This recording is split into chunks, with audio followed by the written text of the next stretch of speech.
Chapter 16. Sacred Stones. The worried searchers, wearing raincoats and hats, hurried up the roadway that led to the ruins. As soon as they reached the mass of devastated buildings, all of them began calling loudly, "Nancy! Nancy! Nancy! Nancy!" The only sounds were the echoes of their own voices. Bess was on the verge of tears.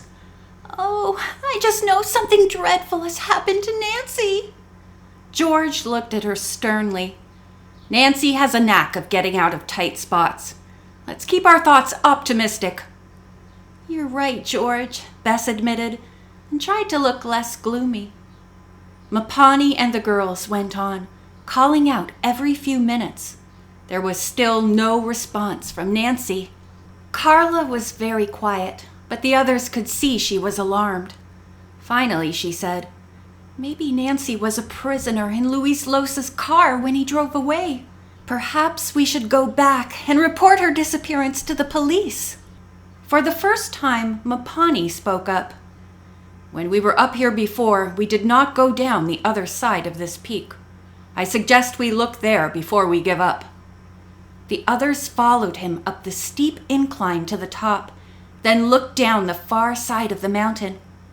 "There she is!" Bess shouted with joy. "And she's all right!" Down the grassy, bush-strewn slope was a picturesque sight. 4 poles had been erected, and a poncho stretched across the top of them. On the ground underneath the shelter sat Nancy and an elderly Indian. She was busy writing, apparently taking down what the old man was saying. She seemed to be unaware of her friends at the summit. As quickly as they could, Mapani and the girls made their way down the wet, slippery mountainside. George called out in a loud voice, "Nancy!" This time she looked up. "Oh, I'm getting some wonderful clues," Nancy called back. "Mapani, I'm so glad you came. This man speaks only Quechua.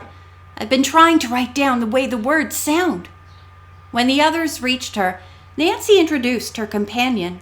His name was Timba. The newcomers acknowledged the introduction and gave their own names. Then Bess said to Nancy, "If this man doesn't speak English or Spanish, how in the world did you get him to talk?" Nancy grinned. "I said to him, 'Munanki, Emainan Kaskianki?' Remember? Hello, how are you?" The others smiled, and Carla asked, "Then what did you do?"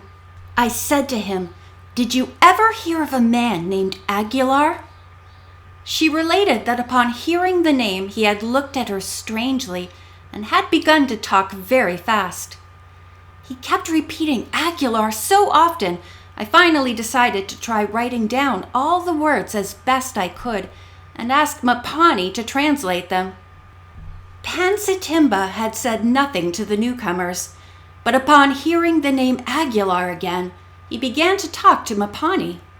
One of the first things he said was, "Warm Kate Kashuasa." "Wow, that's a mouthful," George remarked. "What does it mean?" Mapani was grinning broadly. "It means," he said, then paused. "It means, is that girl a spy?" "Oh, goodness!" exclaimed Carla, and the other girls laughed. Their guide quickly explained the girls' mission to the elderly Indian, and he too smiled. For several minutes after that, the 2 men talked. Timba made various gestures with his arms and pointed to the ruins, with Mapani nodding understandingly. Finally, he translated the conversation to the girls. "There is a legend in Timba's tribe that an ancestor of his had been a special servant to a Spaniard named Aguilar. Somehow he had learned about Machu Pichu and came here to see it." Mapani went on to say that these ancient Indians, who had never seen a white man, had thought Aguilar a god. This was partly because he was white, but mostly because he was a very good artist. He had brought paper, paints, and brushes with him, and made fine portraits of the Inca ruler and the city officials. But after a while they became afraid of Aguilar because he knew so much, and the priests thought he might gain control of the people, so they made him a prisoner. "How sad," Bess put in. Mapani smiled. Aguilar was very clever and did not remain a prisoner long. He got out and fled from this place. Pansatimba's ancestor, the servant, went with him. No one ever saw either of them again. "What a fascinating story," said Nancy. Carla nodded. "Now we know that the artist Mapani told us about really was Aguilar." Nancy agreed and said, "Mapani, will you ask Pansatimba if the story mentions a treasure in connection with the Spaniard or his servant?" The question was put, and the reply translated. The man had heard of none. "Ask him also," said Nancy, "if there is a legend in his tribe about what happened to Machu Picchu." Before the old Indian could answer, there was a sudden terrific downpour, and with it a strong gust of wind. The poles and poncho went sailing through the air. Pansatimba groaned. He was no longer agile enough to run after them. "I'll get it," George cried, realizing how precious the man's shelter was to him, and took off after the poncho. The tent poles had fallen to the ground and were rolling down the steep mountainside. The other girls dashed after the poles. The poncho was being tossed in circles, making it difficult for George to grab it. Fortunately, a sudden downdraft brought the garment near her. Stretching up her arms, she caught hold of one end and held on tightly. In the meantime, the other girls were scrambling hither and yon to rescue the poles. Nancy grabbed two, and each of the others retrieved one. As Carla glanced at Nancy again, she said, "You are soaked. We must go right back to the hotel so you can change your clothes." She smiled mischievously. "You have a habit of getting all wet on my account." Nancy grinned and said if one of the girls would just lend her a dry sweater, she would be all right. "I want to hear the rest of Pansatimba's story," she said. "It may be a long one," Bess warned her. "Why don't we invite Pansatimba to the hotel? It wouldn't hurt him to do a little drying out, too." When the invitation was extended to the old man, he smiled appreciatively, but declined. Nancy asked Mapani to tell him the girls very much wanted him to come. "I would like to show him the plaque. Maybe he can figure out something we've been unable to decipher." After the guide had translated the message, Pansatimba accepted. The group walked slowly to the hotel. Nancy immediately went upstairs, changed her clothes, and dried her hair. Before coming down again, the young detective wrapped the plaque in a sweater and brought it along. By the time she reached the lounge, Pansatimba's hair and clothing seemed to be dry, and she urged him to go on with his story. "You are interested in knowing why Machu Picchu became a ruin?" Mapani asked, and all the girls nodded.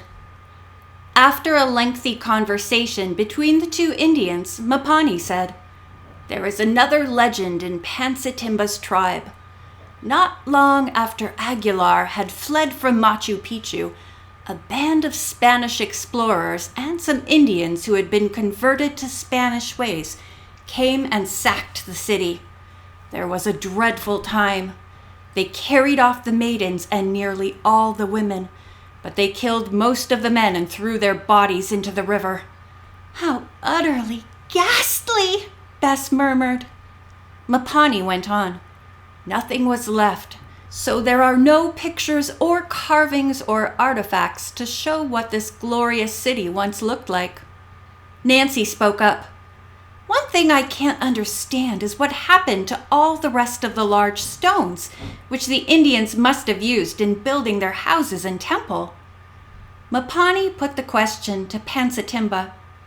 The elderly Indian shrugged and replied, "It is said that afterward people came here and took the stones away. Since this was supposed to be a sacred city and a refuge, They no doubt thought having one of the stones in their home would bring them good fortune.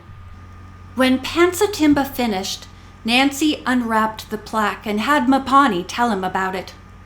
"Please ask him," Nancy requested, "if he can supply the missing letters." Pansatimba studied them a few minutes. Then Mapani asked Nancy for a sheet of paper and a pencil. She took them from her purse. Slowly and painstakingly, Pansatimba began to copy the letters from the plaque onto the paper. When he had written Mono, Kola, and Mesa, the girls held their breath. Was the mystery word near the top of the crossword cipher going to be deciphered at last? End of chapter 16.